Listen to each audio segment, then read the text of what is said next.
सामने सर सामने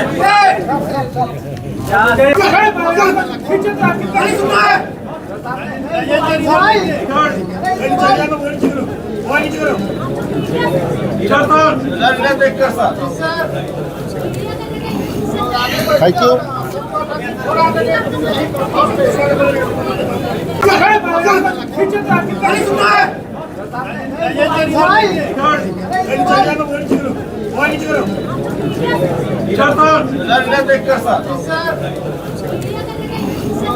thank you.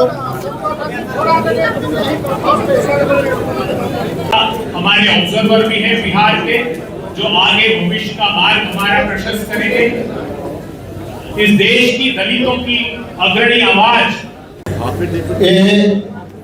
अभी के मुद्दा क्या है, उसको क्यों दबाना चाहते हैं? अभी के मुद्दा तो ये है कि भाई मंत्री पर जवाब है, वो सवाल तो दे रही है और हमको घेर रहे हैं। आपके जो सवाल है हम लोग परमानेंट उसका विराम देंगे बहुत जल्दी है। सदन में हमारे नेता जो है शकील अहमद खान साहब, मदन मोहन झा साहब, राज्यसभा सांसद, बिहार के वरिष्ठ नेता अखिलेश प्रसाद जी, इन सभी की ओर से मैं आप लोगों का यह स्वागत करता हूँ। आज हम अभिभूत हैं कि हमारे बीच इस देश के बुद्धिमान नेता, और मैं एकांत शब्द कह करके आगे मैं अपने वरीय नेता जो हमारे अखिल भारतीय कांग्रेस कमेटी ने इन्हें आपके बीच भेजा है, जो अपनी अनुभव से इस विषय पर चर्चा करेंगे। आप उसके पहले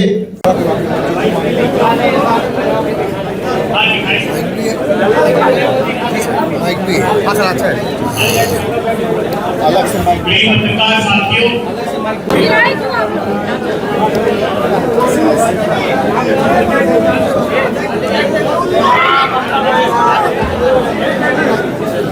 स्टार्ट कर सकते हैं। सभागार में आप लोगों का स्वागत है। आज एक बहुत ही ऐतिहासिक और महत्वपूर्ण पत्रकार वार्ता मंच पर जो हमारे नेतागण आसीन है, मैं समझता हूँ कि कोई भी परिचय के मोहताज नहीं है और मैं आलाकमान के प्रति आभार व्यक्त करना चाहता हूँ। सभागार में उपस्थित हम सभी कांग्रेस पार्टी के राष्ट्रीय नेताओं का हृदय से स्वागत और अभिनंदन करते हैं। मुझे केवल स्वागत करने का ही अवसर दिया गया है, इसलिए संक्षेप में मैं केवल इतना कहते हुए अपनी बात समाप्त करता हूं और अपने नेताओं को विश्वास दिलाता हूं कि जिन्होंने मां गंगा को दिया धोखा, उन्हें अब बिहार नहीं देगा मौका। इन्हीं बातों के साथ मैं पुनः आग्रह करता हूं मदन मोहन झा जी को, पार्टी का जो प्रण है, कांग्रेस पार्टी की प्रतिबद्धता का विजन आपके सामने है कि किस तरह से बड़का झूठा पार्टी की सरकार यहाँ चल रही है एक्चुअली में वो जाए, निजात हासिल हो, लोगों को तकलीफों से निजात हो। हम आप सब लोगों का, सीनियर रहनुमाओं का, तमाम विद्वान का, आप सब लोगों का यहाँ स्वागत करते हैं। बहुत बहुत शुक्रिया। सांसद, लोकसभा के सांसद, यहाँ के नहीं, मैं सांसद की बात कर रहा हूँ। ये 71,000 करोड़ का घोटाला है, यूटिलाइजेशन सर्टिफिकेट तो वो बिहार असेंबली में पेश है। बिहार में भी चर्चा हो सकती है, वो राष्ट्रीय स्तर पर भी हो सकता है। सीएजी की रिपोर्ट पीएसी को सौंपी जाती है। सीएजी की रिपोर्ट केंद्र सरकार से संबंधित हो या राज्य सरकारों से संबंधित हो, पीएसी को पूरा अधिकार है। पर ये जो सीएजी की रिपोर्ट पेश किए गए थे 25 तारीख को 2025 को, जो केवल 10 विभागों तक सीमित रखा गया था, 71,000 करोड़ रुपया का घोटाला, इस पर जांच होना जरूरी है और जांच कराना जरूरी है। विनाश काल के विषय पर प्रेस वार्ता को उपस्थित सम्मानित राजस्थान के पूर्व मुख्यमंत्री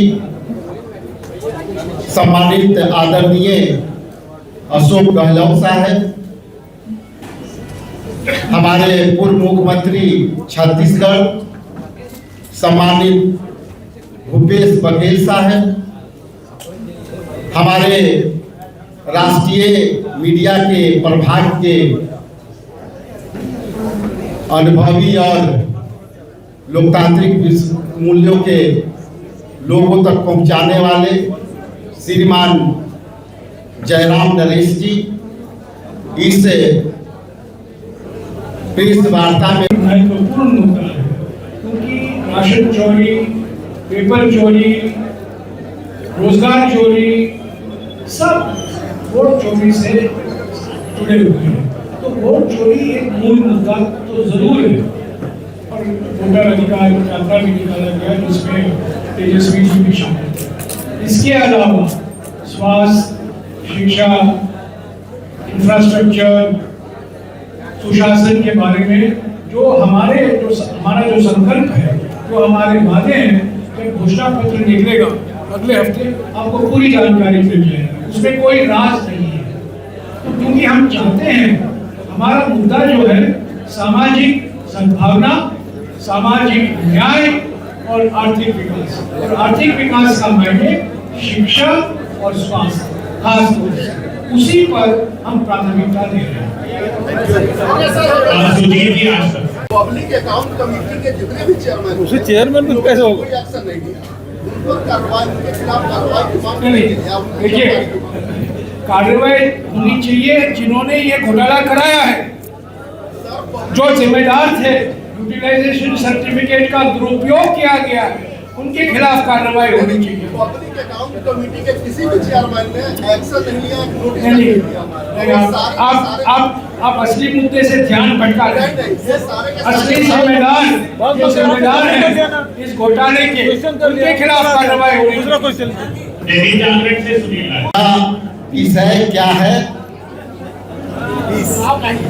आप इसके विषय में 20 साल विनाश का, इससे संबंधित पूछिए।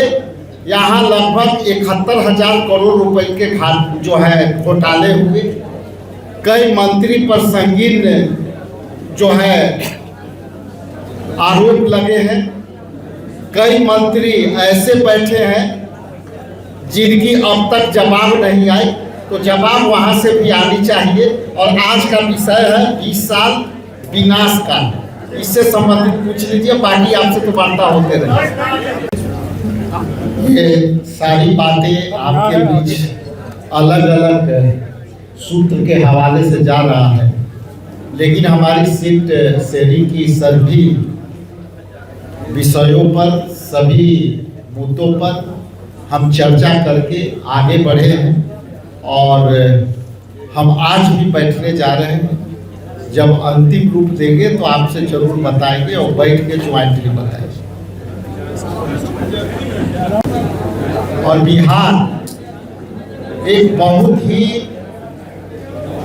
संकट के दौर से तो गुजर रहा है। हम उस विषय के जहाँ तक बात करते हैं, तो ये बिहार के मुद्दे साथ साथ चल रहे हैं, और घोटाले भी साथ साथ चल रहे हैं। माइक पूरा क्वेश्चन कुछ दिन पहले सीडब्ल्यूसी की एक्सटेंडेड मीटिंग बुलाई थी, और उसी दिन सब लोग के साथ पता चल गया कि बिहार में इस बार कांग्रेस और सारे महागठबंधन की जितने साथियों हैं, ये सब मिलकर हम लोग बिहार को विनाश से बचाने के लिए, बिहार की हालत को सर्वनाश से बचाने के लिए हम लोग जो कवायद शुरू कर दिए थे, वो आपको शायद पता चली होगी। आज उसी के नतीजे ही यहाँ 20 साल विनाश काल, ये सारे मैनिफेस्टो आप लोगों के सामने हम लोग लाए हैं। जयराम रमेश जी इसका विस्तार से और स्पष्टीकरण करेंगे। मैं सिर्फ एक बात कहना चाहते हैं कि ये बिहार जहाँ जहाँ हमारे बुद्ध, जहाँ महावीर, जहाँ हमारे हमारे सारे पुण्य भूमि के व्याख्या देखा जाते हैं, गुरु गोविंद सिंह जी और सारे ये साधु संत और सूफियों की पुण्य भूमि है ये बिहार। इस बिहार की हालत आप खुद देख लीजिए। आज हिंदुस्तान में फिसड्डी की सूबे की हैसियत से बिहार को जाना जाता है, लेकिन ऐसा नहीं होना चाहिए था। बिहार में कुछ चीजों की कमी नहीं है, सिर्फ कमी है ये सरकार चलाने की और लोगों की सेवा में बिहार के सारे संसाधनों की सही ढंग से उपयोग करने की कमियां हैं। अब चुनाव आते ही आम लोगों को गुमराह करने के लिए तरह तरह की रेवड़ियां बांटने की सारे योजना बनाए जाते हैं। इतने अगर सरकार के पास धन रहते थे। बीजेपी ने एफिडेविट पेश की सुप्रीम कोर्ट में कि हम जाति जनगणना के खिलाफ हैं, हम नहीं चाहते कि जाति जनगणना हो, पर जाति सर्वेक्षण हुआ। 65% आरक्षण का नोटिफिकेशन निकला, हाई कोर्ट में उसका विरोध हुआ, सुप्रीम कोर्ट में गए, सुप्रीम कोर्ट में अभी वो मामला लंबित है। 65% आरक्षण का। मैं पूछना चाहता हूं मुख्यमंत्री जी से, जो सिर्फ नाम पर मुख्यमंत्री हैं, तो रिमोट कंट्रोल और किसी के हाथ में है। और दोनों से मैं पूछना चाहता हूं, मुख्यमंत्री से और रिमोट कंट्रोलर से, क्यों आपने बिहार के कानून को इस संविधान के नवी सूची में शामिल नहीं किया? अगर आप इसको शामिल करते तो उस कानून को संवैधानिक सुरक्षा मिलता। 30 साल पहले, ठीक 3 साल पहले इस नवी सूची में, अगर आप देखें नवी सूची हमारे संविधान में एंट्री नंबर 257 तमिलनाडु का कानून है। 69% आरक्षण तमिलनाडु में अभी उपलब्ध है, 69%। और 30 साल पहले कांग्रेस की सरकार, जब पीवी नरसिम्हा राव जी प्रधानमंत्री थे और बिहार के ही एक बड़े नेता कांग्रेस अध्यक्ष भी रहे, सीताराम केसरी जी सामाजिक कल्याण मंत्री थे, और उनके कार्यकाल में ये नवी सूची में शामिल किया गया। और उसका नतीजा ये है कि 30 साल से तमिलनाडु में 69% आरक्षण संवैधानिक है, पर बिहार में 65% आरक्षण असंवैधानिक कैसे हुआ? क्यों केंद्र सरकार और राज्य सरकार ने प्रयास नहीं की कि संविधान के नवी सूची में आप इसको शामिल कराएं? तो मेरा ये कहना है कि सामाजिक न्याय जो बात उठाई है कांग्रेस पार्टी ने जाति जनगणना को लेकर, सभी जातियों के लिए बराबर हक देने के लिए, शिक्षा में, रोजगार में, उसके विरोध हमेशा बीजेपी रही है। और आज सामाजिक न्याय का मसीहा के रूप में बीजेपी के नेता यहाँ वहाँ घूम रहे हैं और भाषण दे रहे हैं। तो साथियों, संक्षिप्त में मैं फिर से कहूंगा, ये चुनाव राष्ट्रीय चुनाव नहीं है, ये विधानसभा के चुनाव है, पर इसका राष्ट्रीय असर भी होगा। पर ये विधानसभा के चुनाव है, बिहार के भविष्य के लिए चुनाव है, और खास तौर से बिहार के युवाओं के भविष्य के चुनाव है। कुछ ही दिनों में महागठबंधन का घोषणा पत्र भी जारी किया जाएगा, पर इस बीच हम चाहते थे कि इस आरोप पत्र द्वारा बिहार की जनता के सामने हम हकीकत पेश कर सकें कि 20 साल में किस तरह से बिहार पीछे गया है, स्वास्थ्य के क्षेत्र में, रोजगार में, शिक्षा के क्षेत्र में, शासन में, कुछ ऐसे क्षेत्र हैं जहां बिहार आगे बढ़ा भी है, अपराध में, घूस में, विफलताओं में, शासन की विफलताओं में बिहार तो आगे ही बढ़ा। तो ये ऐतिहासिक चुनाव है, निर्णायक मोड़ पर है और हमें पूरा विश्वास है कि परिवर्तन होगा।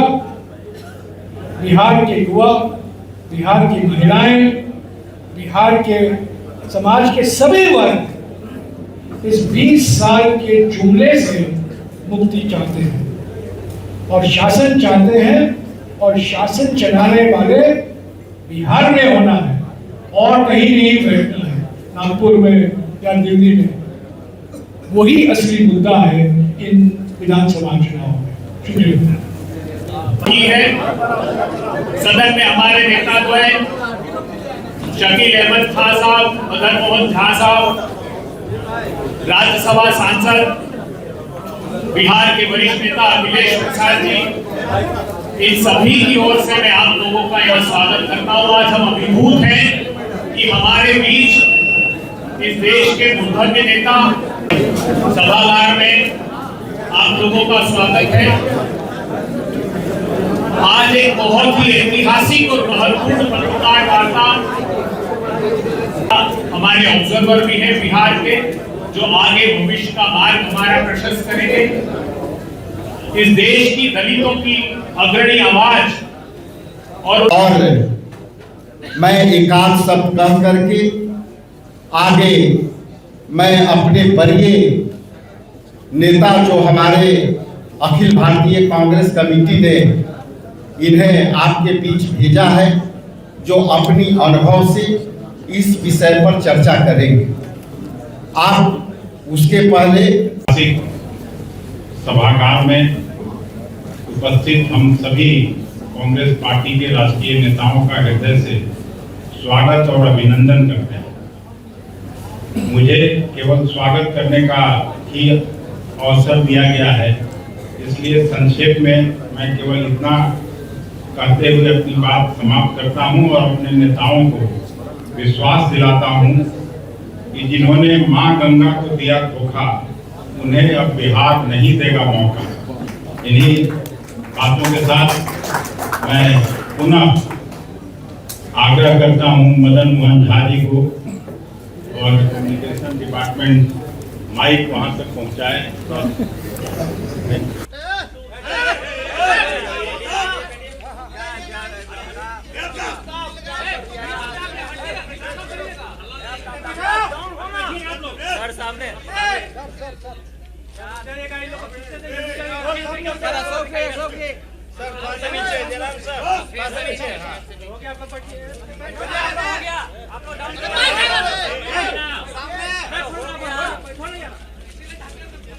हो गया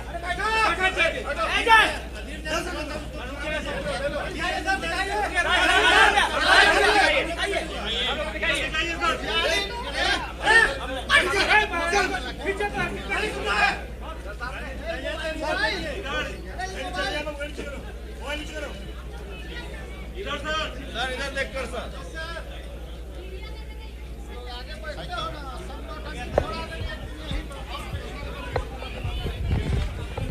वैसे तो जो आपको बताया गया 20 साल विनाश काल, ये अपना आप एक मैसेज है देश के अंदर बिहार के बारे में, कि पूरा मुल्क जानना चाहता है कि इस चुनाव में क्या होगा। ये चुनाव खाली बिहार के लिए नहीं है, ये चुनाव देश का भविष्य भी तय करेगा कि देश की दिशा में जाना चाहता है। जो हालात बना रखे हैं केंद्र सरकार ने भी, और जो दुर्दशा हुई है 20 साल में बिहार की, क्योंकि नीतीश कुमार जी भी बार बार पाला बदलते गए, तो ठोस रूप में 20 साल का शासन नहीं हो पाया। बिना गुड गवर्नेंस के कभी भी विकास नहीं हो सकता है, समस्याओं का समाधान नहीं हो सकता है, और इंफ्रास्ट्रक्चर नहीं बन सकता है। सभी मामलों में जो बिहार पिछड़ गया है, दुर्दशा हो रही बिहार की, इसीलिए हो रही है। गुड गवर्नेंस देने में सरकार बिल्कुल ही नाकामयाब रही, और उसका कारण भी है कि जिस रूप में करप्शन पैदा हुआ, करप्शन पहली बार देख रहा हूँ कि डिप्टी सीएम हो चाहे मंत्री हो, खुले आरोप लग रहे, तथ्यों के साथ लग रहे हैं, और कोई इस्तीफा नहीं हो रहा है। भगवान बुद्ध की ज्ञान की भूमि है। भगवान महावीर और गुरु गोविंद सिंह की जन्मस्थली है। पूरे दुनिया को ज्ञान के प्रकाश देने वाली भूमि नालंदा विश्वविद्यालय, प्रजातंत्र की पाठशाला यदि कहें बिहार को तो अतिशयोक्ति नहीं, लेकिन आज प्रजातंत्र का गला घोटा जा रहा है। जनता के द्वारा चुनी हुई सरकार किस प्रकार से जनता का गला घोट रही है, इसका उदाहरण आप देखें। मनरेगा पूरी तरह से बंद है, जो गरीब जनता को 100 दिन का रोजगार देने की व्यवस्था है, कानूनी व्यवस्था है, वो अब बिहार में समाप्त हो गए। डबल इंजन की सरकार है। आज किसानों को एमएसपी में कोई भी फसल खरीदी नहीं जा रही है, केवल दिखावा किया जा रहा है और शोषण किया जा रहा है। किसानों को कोई इसका लाभ नहीं मिल पा रहा है। तीसरे तरफ जो उद्योग पहले लगे थे वो अब बंद हो गए। कोई उद्योग आगे लगे नहीं, लोगों को नौकरी नहीं मिल रही है, रोजगार की कोई व्यवस्था नहीं है। तो आर्थिक स्थिति में पूरी तरह से पिछड़ने का कारण ये 20 साल विनाश काल जो एनडीए की सरकार है वो जिम्मेदार है। दूसरे तरफ जितने भी इंडेक्स देखें वो उसमें सबसे निचले पायदान में 17 बड़े राज्यों में देखेंगे, चाहे शिक्षा के स्तर है, स्वास्थ्य के स्तर है, कुपोषण का है, वो सब में निचले पायदान में सरकार है। तो आज स्थिति बहुत भयावह है। जिस प्रकार से आदरणीय गहलोत जी ने बताया कि क्राइम रेट किस प्रकार से बढ़ा है, गुंडा राज किस प्रकार से बढ़ा है, ये पूरे बिहार की जनता देख रही है। आज महिलाओं को 10,000 रुपया देने की बात की, लेकिन माइक्रो फाइनेंस में 1 करोड़ से भी अधिक महिलाएं फंसी हुई है, जो 30% 40% ब्याज में पैसा लिए हैं और उस कुचक्र में फंसे हुए हैं। ये 10,000 भी उन महिलाओं के हाथ में नहीं आया है, क्योंकि माइक्रो फाइनेंस में फाइनेंस कराया है तो बहुत सारा पैसा वैसे ही ट्रांसफर हो गया है। ये सदाकत आश्रम ही है। हम लोग कुछ दिन पहले CWC की एक्सटेंडेड मीटिंग बुलाई थी, और उसी दिन से आप लोग भी शायद पता चल गई कि बिहार में इस बार कांग्रेस और सारे महागठबंधन की जितने साथियों हैं, ये सब मिलकर हम लोग बिहार को विनाश से बचाने के लिए, बिहार की हालत को सर्वनाश से बचाने के लिए हम लोग जो कवायद शुरू कर दिए थे वो आपको शायद पता चली होगी। आज उसी के नतीजे ही यहाँ 20 साल विनाश काल ये सारे मैनिफेस्टो आप लोगों के सामने हम लोग लाए हैं। जयराम रमेश जी इसका विस्तार से और स्पष्टीकरण करेंगे। मैं सिर्फ एक बात कहना चाहते हैं कि ये बिहार जहाँ हमारे बुद्ध, जहाँ महावीर, जहाँ हमारे सारे पुण्य भूमि के हैसियत से दिखा जाते हैं गुरु गोविंद सिंह जी, और सारे ये साधु संत और सूफियों की पुण्य भूमि है ये बिहार। इस बिहार की हालत आप खुद देख लीजिए। आज हिंदुस्तान में 1% की सूबे की हैसियत से बिहार को जाना जाता, लेकिन ऐसा नहीं होना चाहिए था। बिहार में कुछ चीज़ों की कमी नहीं है, सिर्फ कमी है ये सरकार चलाने की और लोगों की सेवा में बिहार की सारे संसाधनों की सही ढंग से उपयोग करने की कमियां है। और चुनाव आते ही आम लोगों को गुमराह करने के लिए तरह तरह की रेवड़ियां बांटने की सारे योजना बनाए जाते हैं। इतने अगर सरकार के पास धन रहते थे आगे, तो क्यों इस समय ये 10,000 की बहनों को लुभाने के लिए 10,000 की एक ऋण देने के बदले जिन ऋण की चंगुलों में, जिन कर्ज की चंगुलों में, जिन बकाया की चंगुलों में यहाँ की माँ बहनें फंसे हुए हैं, उससे बचाने के लिए क्यों ना कर्ज माफी की ऐलान किया गया है। उसके बाद अगर ऐलान करते कि हम ये तो कर्ज माफी कर ही दिए हैं, फिर अगले तारीख में और कुछ देने वाला है, तब ना इनको शोभा देते हैं। लेकिन ये बिहार के गरीबी को ये लूटना चाहते हैं। ये बिहार की गरीबी और बिहार की जो अभाव आम लोगों की है, उसको चुनाव के समय उसको वो शोषण करना चाहते हैं। Poverty and penury is being exploited by this government, और कुछ नहीं तो ये जो पिटारा खोले गए हैं, ये जो रेबड़ी के जो पिटारा खोले गए हैं, इसका समय आप देख लीजिए। चुनाव के पहले इसके घोषणा होता है, क्यों ना 1 साल पहले किए गए, क्यों ना 2 साल पहले किए गए। और इतने सारे धन अगर सरकार के पास रहते तो यहाँ मनरेगा में क्यों 100 दिन के बदले 34 दिन काम मिलते, बताइए। क्यों यहाँ 255 रुपया ये मजूरी मिलते, क्यों?